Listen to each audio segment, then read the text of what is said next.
Welcome to the Chronicles of a Cheating Wife channel. A new story every day. Don't forget to subscribe. Could anything else possibly go wrong? It feels like this terrible period of my life just won't end. Surely things can't keep spiraling downward forever. I have to catch a break somewhere along the line. Work has become a daily struggle just to survive, and the one person I trusted more than anyone else is the one causing me the most grief. Maybe I should explain how it all began. My name is Mike Edwards. I met my wife, Vattie, on my first day at Herald Engineering. I was 18, fresh out of school, nervously starting my first job a few weeks after my final exams. I had done well and could have gone to college, but I knew it wasn't for me. I'd had my fill of education, and my parents couldn't afford to support me through 3 years of university. Vattie was the human resources assistant handling company inductions, and she was drop-dead gorgeous. It took me 3 months to gather enough courage to ask her out. I was convinced she would reject me, and I hadn't even thought of where to take her. But to my surprise, she said yes, and even asked where we were going. Fast forward 20 years, and unbelievably, we were both still working at the same firm. We'd also been happily married for 18 of those years. I headed the project management team while Vattie had risen meteorically to become the director of human resources at the sizable engineering plant. Everything was fantastic. We had 2 great kids, Zara, 16, and Tom, 14, who were both thriving, a lovely home, and a comfortable lifestyle. Steve Hayes had been my closest friend since primary school. We became buddies with Will Fors during high school, and our friendship endured. Will's younger brother, Eric, joined our circle a few years later. Among us, Eric was the only bachelor. The rest of us were married, and our wives had known each other for years. Eric was more career-focused than the rest of us. I recommended him for a position at our company, and I was thrilled when he landed the director of operations role. It was a lucrative job, and we celebrated his success. Eric mentioned that he was surprised to get the job, as Mr. Herald had been quite tough on him during the interview. 6 months later, the 4 of us were having drinks on a Friday night when I mentioned that my wife, Vattie, had been acting strangely lately. I thought one of the other wives might have mentioned something to my friends, especially if it was a health issue. But nothing had been said. My friends were concerned, agreeing that Vattie's behavior was out of the ordinary. I confessed that the idea of an affair had crossed my mind. My friends didn't believe it, but they asked why I thought that way. I struggled to explain it, only saying that something just felt off. Eric hadn't spoken up until that point, but then he vigorously defended my wife.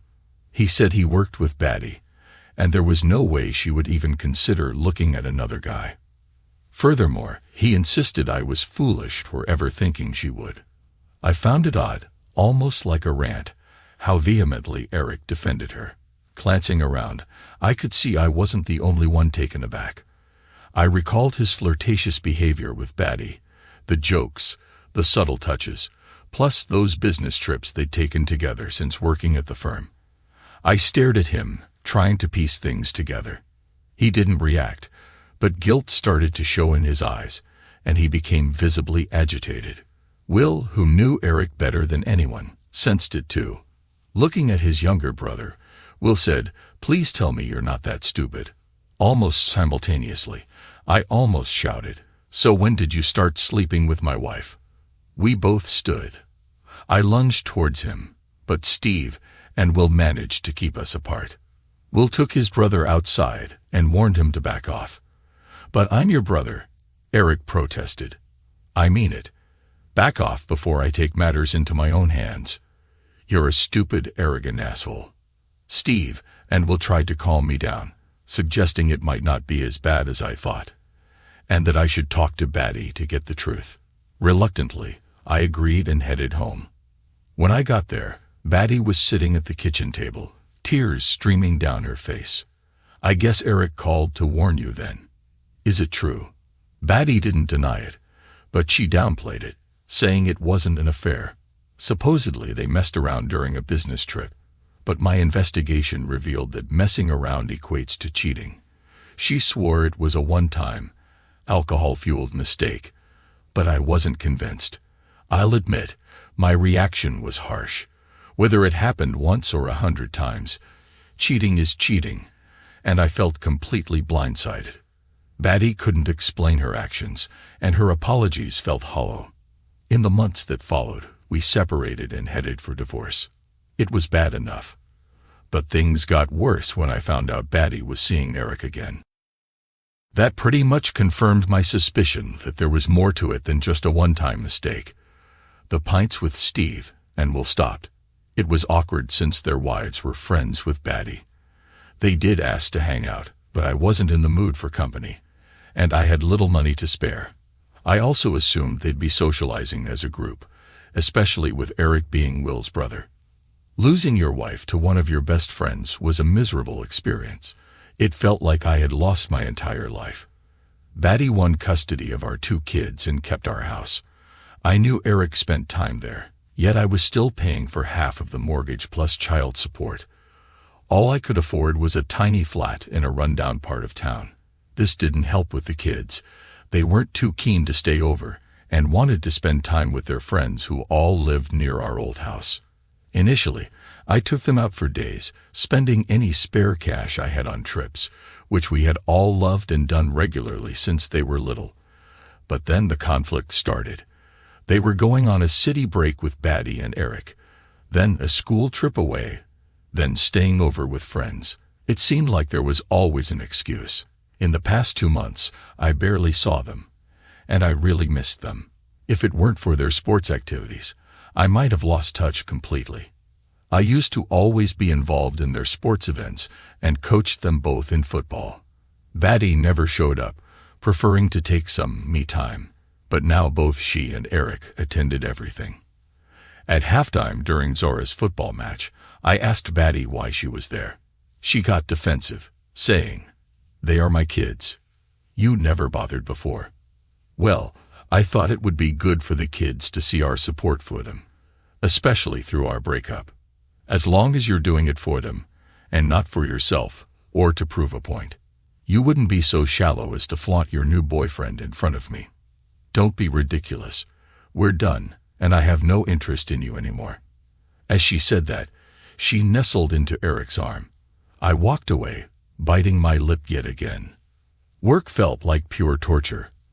I had to endure seeing Batty and Eric regularly. The worst part was the never-ending barrage of comments from the guys in his team. They seemed to relish in baiting me. I knew they were seeking a reaction, and somehow managed to keep my temper in check. Thankfully, my team was a saving grace, especially a new hire named Kenny. He was ex-military, only in his late 20s, and had lost both legs.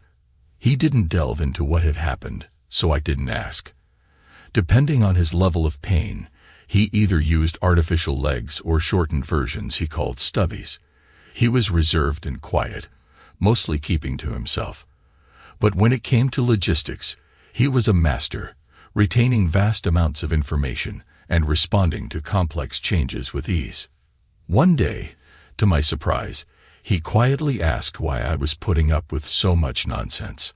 I attempted to explain my tales of woe and struggles, but immediately felt foolish considering everything he must be dealing with. He gave me a serious look. It comes down to a simple choice: get busy living or get busy dying. Did the military instill that in you? I asked. He burst into uncontrollable laughter. Not a chance. It's too profound.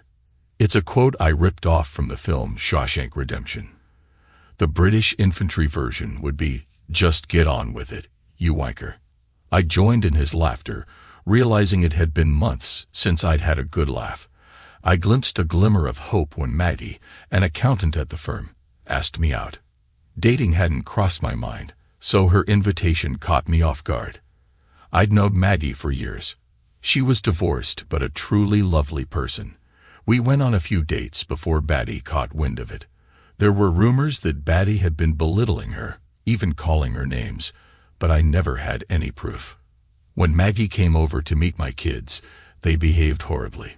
They ignored her at first, then started parroting their mother's negative opinions of her. I was mortified by their behavior and made sure they knew it. Maggie, being gentle by nature, became visibly upset, insisting on leaving despite my apologies. I told the kids to go back to their mothers, struggling to keep my temper in check. I tried calling Maggie numerous times, and when she finally picked up, she explained that she didn't want to create any problems with my family. It was better to end things now rather than later. I was devastated. It felt like no matter how hard I tried to do the right thing, I just kept getting knocked down. It was as if I should just throw in the towel. Then Kenny's words came back to me. I was in search of some positives in my life when Zara dropped the bombshell that Eric had promised to buy her a car and driving lessons for her 17th birthday. I was seething, but I told her that I needed to discuss it with her mother first. Zara stormed off in a huff. I called Batty to inquire how my 16-year-old daughter was on the verge of owning a car without my knowledge. You know I wanted to be the one to teach the kids to drive, and I definitely don't want her owning a car yet, I said. Why not? It's a generous gesture from Eric. Don't be upset just because you can't afford it, Batty replied. So you'll be fine with her cruising around to parties with her friends. Do you have any idea how many accidents involve kids her age? I wanted to ease Zara into this. Let her use our cars until she's more mature and we can trust her, I retorted. Oh well, no, I hadn't thought about that. I guess that could be a concern, Batty admitted. And since when am I cut out of all the decisions involving the kids in favor of your boyfriend? I questioned. I'm their guardian, she insisted. Wrong. We're both their parents. You just happen to have custody. Next thing I know, you'll be telling me that Jerk wants to adopt them, I said incredulously. Don't be ridiculous. I agree we should have consulted you first. I'll tell her we won't go through with it, Batty conceded. Great, so I'll be the bad guy again, ruining her chance of a car, while Eric gets to be the hero. Are you two deliberately trying to cause problems between me and Zara, or is it just a special talent you both share? I grumbled. Of course not. Eric is just trying to be supportive and bond with the kids, Batty explained. Tell him to back off. He has you and seemingly my kids, but I'm their father. I have the right to be included in these decisions, I insisted. I'm sorry, Mike. Her words lacked sincerity, dripping with disdain. How many times are you going to apologize after making selfish decisions? Try changing your actions instead. Think about someone other than yourself. You and Eric are certainly meant for each other. You're like two peas in a pod, I retorted. What is that supposed to mean? You sound jealous, Mike. You were the one who left me, remember? If you hadn't, we would still be making these decisions together, she shot back. And you're the one who blew it. It's pointless to bring it up again. We have to do what's right for the kids. I don't want them spoiled. They should earn things and be self-sufficient. Zara can get a part-time job if she wants to save up for a car. Then we can help her, not just hand her everything on a plate, I argued. Batty's comment about not being able to afford to help angered me. That was because I was still paying the mortgage and child support. It was infuriating, especially since Eric seemed to be spending a lot of time there. Trying to deal with Batty was like repeatedly banging my head against a wall and getting the same result. I had scrimped and saved, thinking I could just barely afford it. I called Batty to confirm that the kids would be there on Friday for our weekend visitation. Surprise, surprise, they had a trip planned and forgot to mention it to me.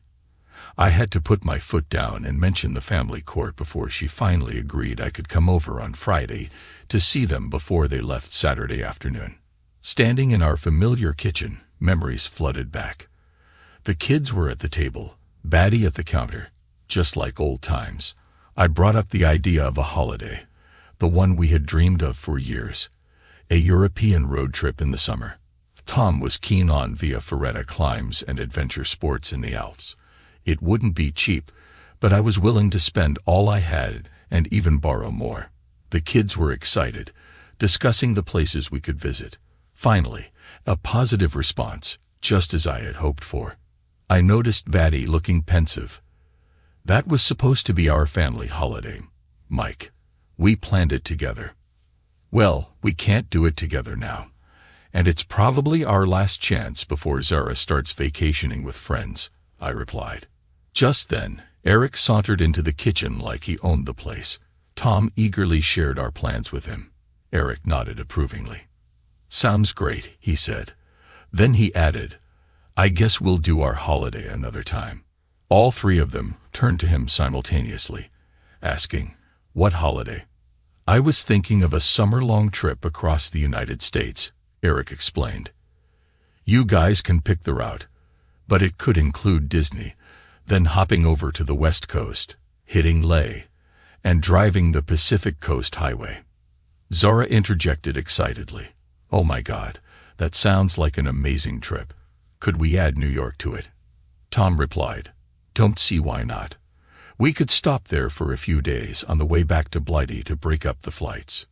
Tom immediately launched into questions about the rides at Universal and whether they could also visit Busch Gardens or a Six Flags park. He was a big fan of thrill rides.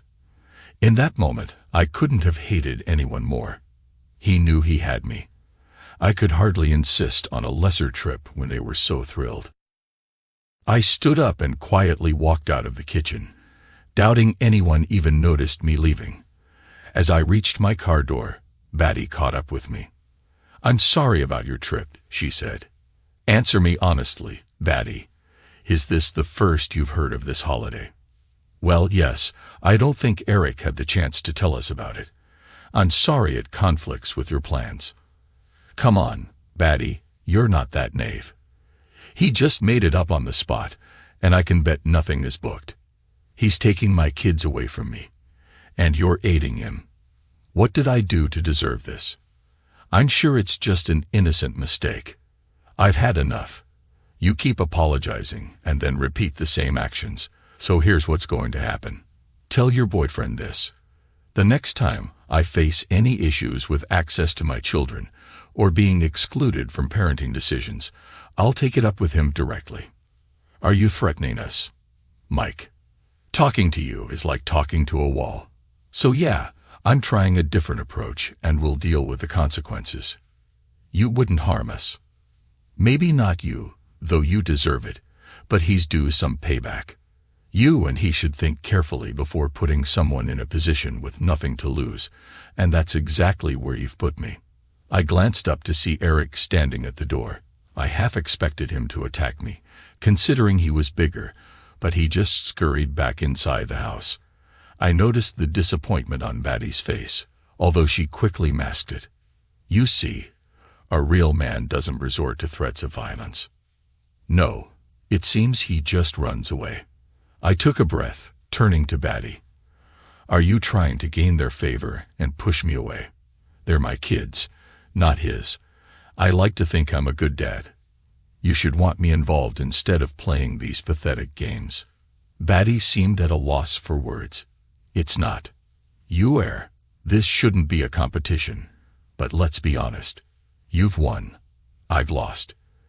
You have the house, the money, our friends, the rich boyfriend, and the kids. But your winning doesn't mean I have to lose every time, Batty. The old Batty would have realized that long before me. She just stood there, mouth open, unable to speak. For God's sake, I give up. I want to talk to the kids again tomorrow without that jerk. I got into my car and drove off, leaving Batty standing there, looking like a deer caught in headlights. Before entering, I made sure Eric wasn't around. The kids slouched on the couch in our old living room, looking like it took great effort, while Batty stood at the doorway. Don't worry, I won't take up much of your time. There was no verbal response, but Tom managed to look up at me. I know the breakup is hard for you both, and I wanted to remind you how much I love you. Your mom does too. That will never change. Batty looked surprised that I had included her. But I don't understand what's happening with you guys. I can barely recognize you these days. You're great kids, but now you've developed this snotty attitude like nothing is good enough. I love you to bits, but I deserve better than to be messed around. If you want to move on with your mom and Eric, I will back off. If you want stuff and big holidays, then Eric is your man. What I won't do is show up every weekend to hear some lame excuse about you being busy." Batty tried to interrupt. "I hardly think." "Yeah, well, I've heard enough of what you think, and I am talking to my kids potentially for one of the last times. I can't buy you the things he does, but I'd still like to spend time with you both, do sports, go camping, whatever it is you want. I know it's not Florida or wherever, but it would be us together, and you'll both be off to college in no time at all." Still, no response other than looking awkward and fidgeting. The way you guys behaved with Maggie was unforgivable. What gives you the right to treat someone in that manner? That is not how we brought you up. I have never been so embarrassed by my own family. I hope you're all happy. She won't have anything to do with me." Batty riled at that. Well, she wasn't good enough. She? Really, Batty? What did she ever do to you? She's a lovely person, and all she did was agree to go out with me. You were supportive when we married, and I never criticize Eric. But well done. You've scared her off, all because you're worried about my psycho ex-wife and kids. I winced, realizing I had said all of that, and sworn in front of the kids. Both Zara and Tom looked shocked. That information seemed to be a revelation to them. Turning to Batty, I continued, "And another thing. Thanks to Eric rubbing lack of funds into my face, I checked with the child maintenance agency, and they reckon I should have offset the mortgage against some of the child support. So you can expect an assessment and revision. Maybe Loverboy can step up and pay towards my house that he seems to be living in." Zara piped up, looking at her mom. "Dad's still paying." Her voice trailed off, and Batty was back to her goldfish impression.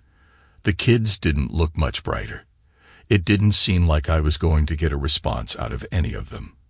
I stood up in frustration once again, mumbled something about letting me know, and left. I returned to my cramped apartment, pondering if I could afford to move elsewhere. I hadn't mentioned to Batty that my lawyer advised me to continue with the mortgage payments and reduce the child support. It ensured a roof over my kids' heads, but he suggested it might also turn out to be a good investment with property prices soaring. Eventually, when Tom moved out in a few years, she would either have to sell or buy me out. My phone rang, and it was Zora. I found myself wondering what new challenge life had in store for me. "Hi, Zora," I answered. She quickly explained that Tom was also on the line. She spoke rapidly. "We figured out that we owe you 6 weekends and 4 weeks of vacation, and we were wondering if you still wanted to go on that tour through Europe this summer. We could visit the Black Forest, see the Alps, and travel down through Italy." Her words tumbled out in a nervous rush. "Do you remember those places? Of course, we've talked about it for years, and it should be a lot warmer than Scotland. And Dad, well, we're sorry about how we acted. Mom never mentioned that it was her who cheated. We thought it was you, and that it must have been with Maggie. And Eric made it sound like he was paying for everything after you left us. I don't care as long as I can be with my kids again." Tom chimed in. "You're wrong about Eric. We don't really like him. He's a jerk." I tried not to laugh. "Really, I did. That's not the impression you gave me, Tom. We thought that if you weren't seeing us, well, that you might come back. That is never going to happen, Tom. Things are over between me and your mom. She's moved on, but I want to be there for you both." Zara took over for Tom. "The thing is, Dad, we think Mom feels the same way. Eric isn't really around that much, but he shows up when you're supposed to pick us up. They argue a lot, and it's often about you. I find that hard to believe. Your mom's been nothing but a thorn. She's been difficult to deal with since we split. I'd go as far as to say she hates me." "I don't think so, Dad. I think she knows she made a mistake." I sat in Batty's Human Resources office at work, my nose throbbing, attempting to prevent blood from staining the luxurious carpet beneath me. Batty's expression was one of fury as she entered the room. "Jesus, Mike, Fighting at work is gross misconduct. I will have to dismiss you." "What's the matter? Afraid of losing out on child support?" I retorted. "It's pathetic, grown men fighting. You realize we had to call an ambulance for Clinton." "Good, he deserved it. I think I did quite well considering there were 3 of them." "Grow up, Mike. This is a total disaster. It's so bad. The old man is coming in." Suddenly, Eric burst into the room. I tried to suppress a smirk at his swollen lip and bruised cheek. He immediately began demanding that the police be called and the assault reported, in addition to my immediate dismissal, claiming that he and half of his team had been attacked. I looked at Batty. "Do you want to know what actually happened before you sack me? I thought that was your job, after all." A deep voice resonated across the room. "I do."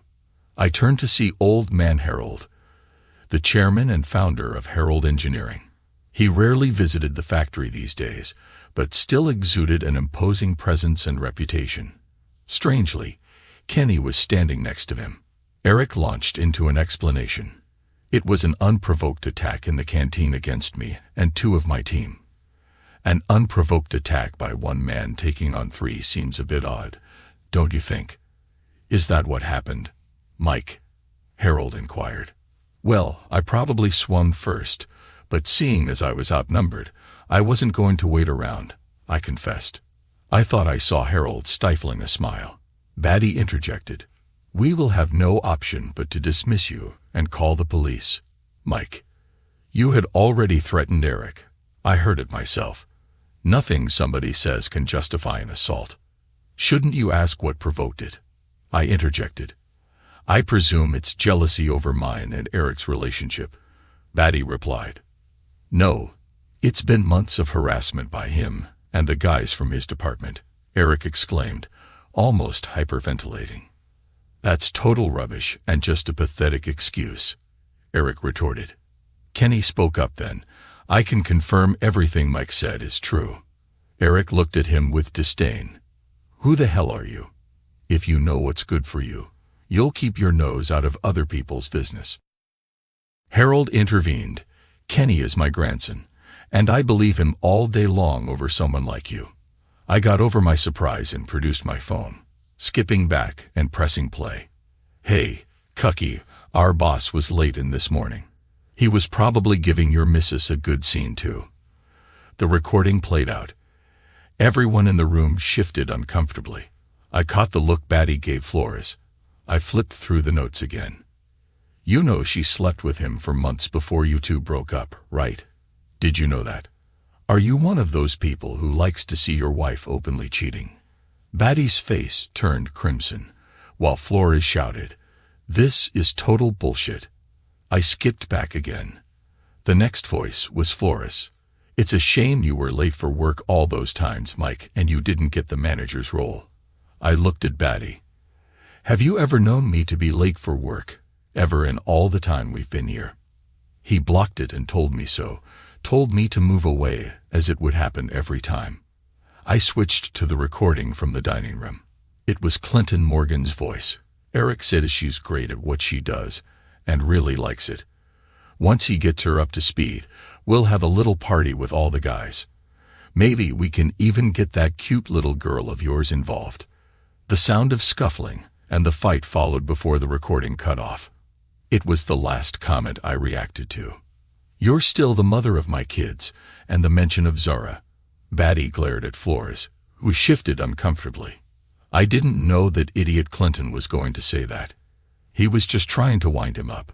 Old Man Harold's voice cut through the tension. "Officially, everyone involved is suspended pending investigation and disciplinary hearings.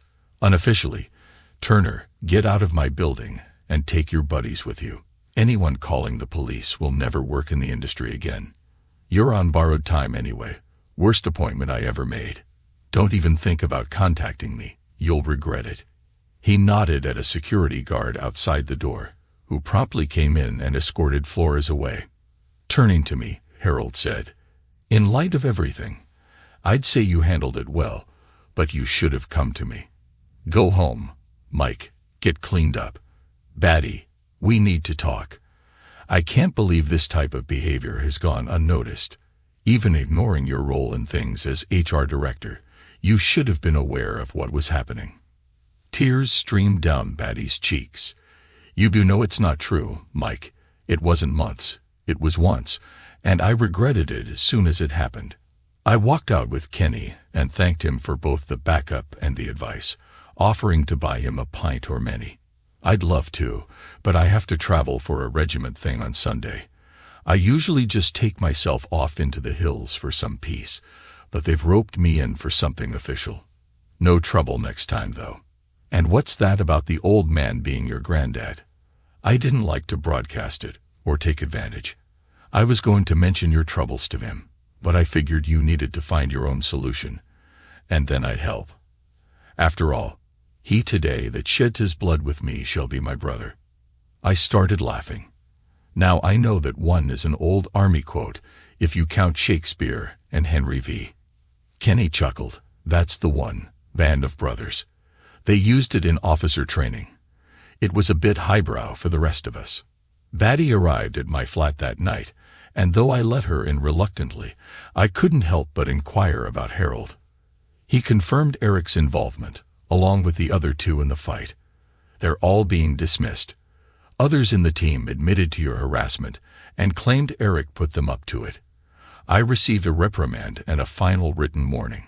Are they taking this to the police?" "No, the guys admitted to the harassment but want to keep it quiet. They're saying it was just a disagreement that got out of hand."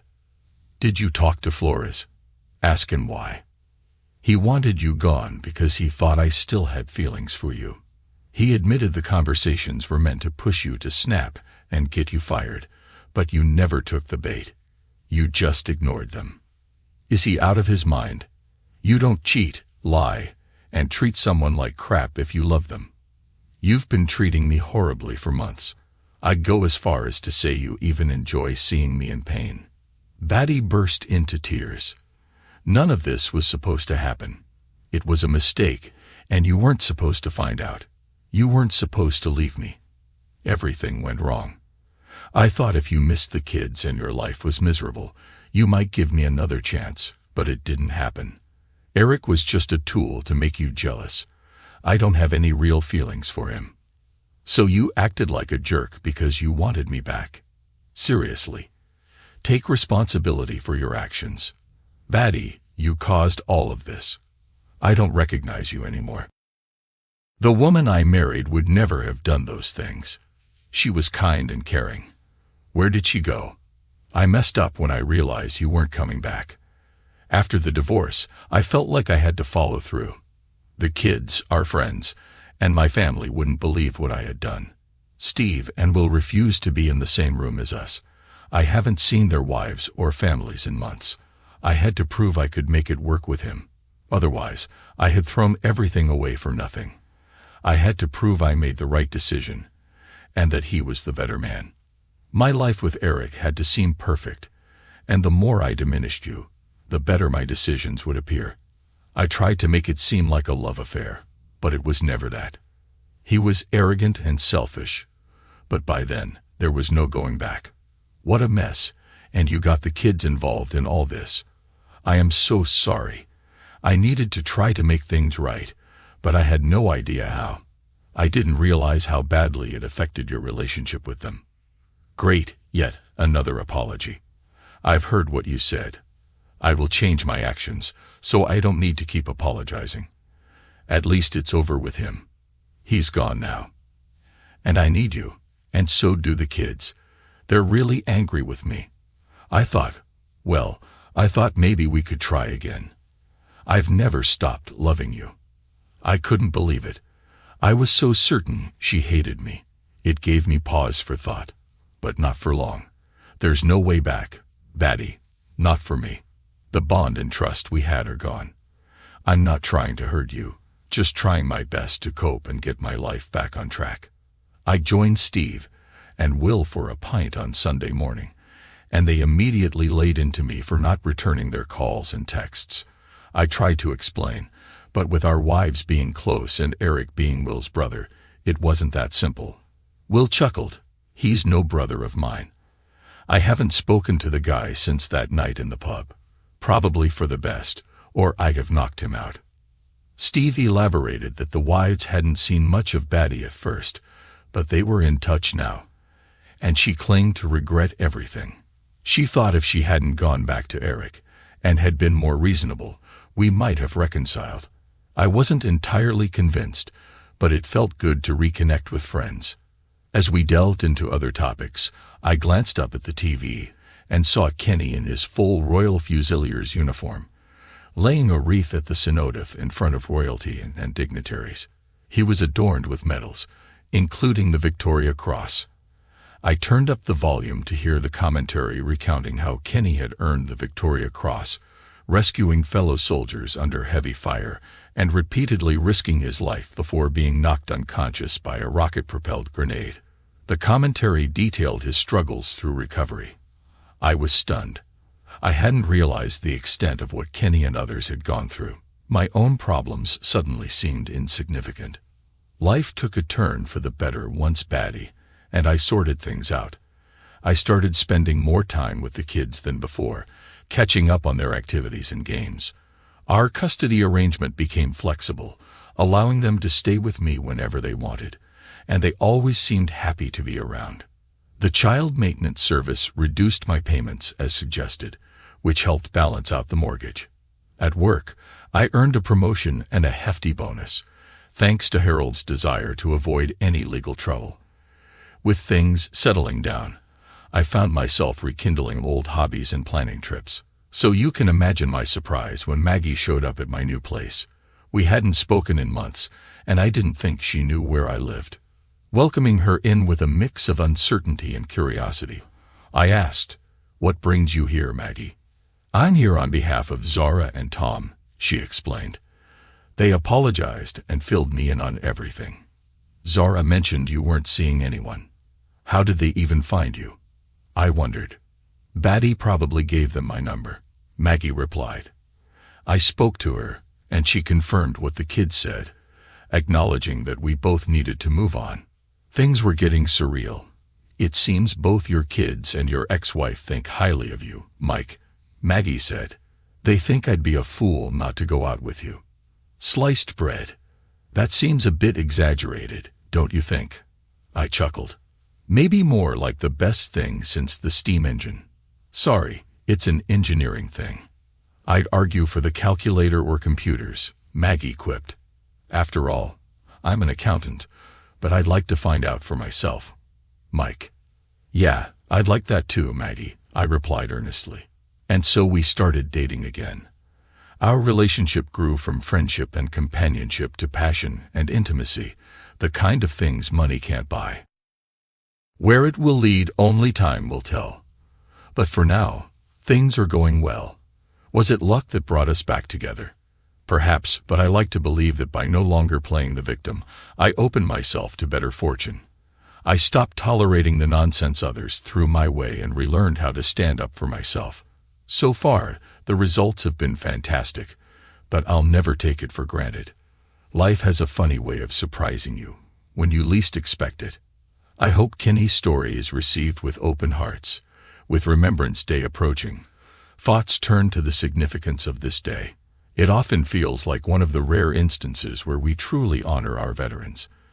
Kenny's story offered insight into Mike's struggles and spurred him to take action.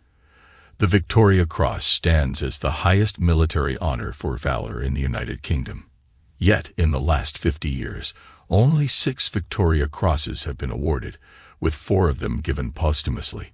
Meanwhile, thousands of veterans face adversity every single day. The phrase, "get on with it, you wonker," demands sensitivity. It's clear that there should be a greater emphasis on supporting men's mental health, whether they are veterans or not. Lest we forget,